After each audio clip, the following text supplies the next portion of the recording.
саламатсыңарбы 8 класстын окуучулары? Силер менен 4-чейлекте 1-чи сабак менен жолугушуп отурабыз. Бүгүнкү сабагыбыздын өтө турган темасы графикалык операторлор. Силер өткөн чейлекте Pascal тилинде негизги операторлор менен таанышкансыңар. Бул чейлекте ошол эле Pascal тилин улай эле графикалык операторлор менен таанышабыз. Балдар, биздин бүгүнкү өтө турган сабагыбыздын максаты графикалык операторлор менен таанышасыңар. Оператордун жардамында программа түзгөн үйрөнөсүңөр. Ошондой эле операторлордун форматы, кызматы менен таанышасыңар. Ал эми болсо балдар, бүгүнкү сабакта биз эмнелерге токтолушубуз керек? Биз бүгүнкү сабакта графикалык примитивдерге токтолобуз. Графикалык примитив деген бул кадимки эле геометрия сабагындагы бардык фигураларды биз графикалык примитивдер деп атайбыз информатикада. Андай түс менен иштөөчү аракеттер, тик бурчтук менен чекиттер, калем менен иштөө, калем сап менен иштөө, ошондой эле шрифт менен иштөө жана сүрөттөр менен иштөөлөргө токтолобуз. Аны эмесе эми балдар, силер дептериңерди, ручкаларыңарды алып, мен айткан операторлорду жазгыла. Анда операторлордон баштадык. Биринчи операторубуз set pixel. Бул оператор эмне алат экен? Бул оператор x, y координатасын коёйт. Кийинки оператор line. Бул эмне алат экен? Бул эң жөнөкөй болгон сызыктарды сызат. Кийинки операторубуз circle оператору. Бул x жана r радиустун чекиттерине тегеректелген айлананы сызат. Андан кийинки операторубуз ellipse. Бул эмне деп атат? Сүрөттөлгөн тик бурчтугу менен аныкталган ellipse карама-каршы чокуларынын x1 жана y1, x2, y2 координаттары менен тартылат. Кийинки операторубуз float file.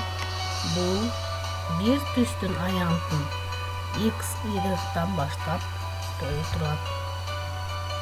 Андан кийинки операторубуз arc. X, Y, R, A1, A2. Булардын эмнелери координаталар десе, борбору X, Y жана R менен берилген. O, X олугу боюнча A1, A2 нурларынын ортосунда камтылган эмнени сызат экен? Жааны сызат. Эми балдар, келгиле, бул ушул программанын негизин мен программа түзүп койдум. Ушул оператордун негизинде кандай фигураны сызат экенин биз азыр Pascalга салып көрөбүз. Дептерлерге жазып алгыла. Мен эң эле жөнөкөй болгон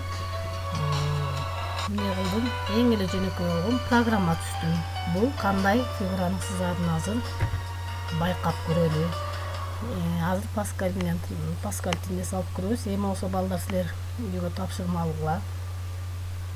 Силер билесиңер, англис тил сабагынан өңдөр менен, түстөр менен таанышсыңар. Себеби бизге бул өңдөр, түстөр ошол фигураларды жазууда абдан керек болот. Ошондуктан мисалы кызыл өң, жашыл өң кандай аталат, кара өң кандай аталат, ошолорду жазып келесиңер дептерлериңерге жана графикалык операторлорду жаттайсыңар. Эми болсо балдар, биз азыр Pascal тилин көрүп көрөлү. Pascal тилин ачайын. Мынакей балдар, көрдүңөрбү, биз Pascalда иштеп көргөнбүз. Мен бул жерден эң эле жөнөкөй болгон программа түздүм.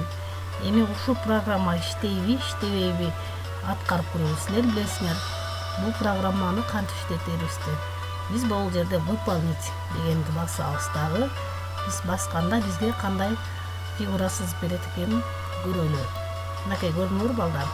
Эң эле жөнөкөй болгон геометриялык фигураны сызып берди.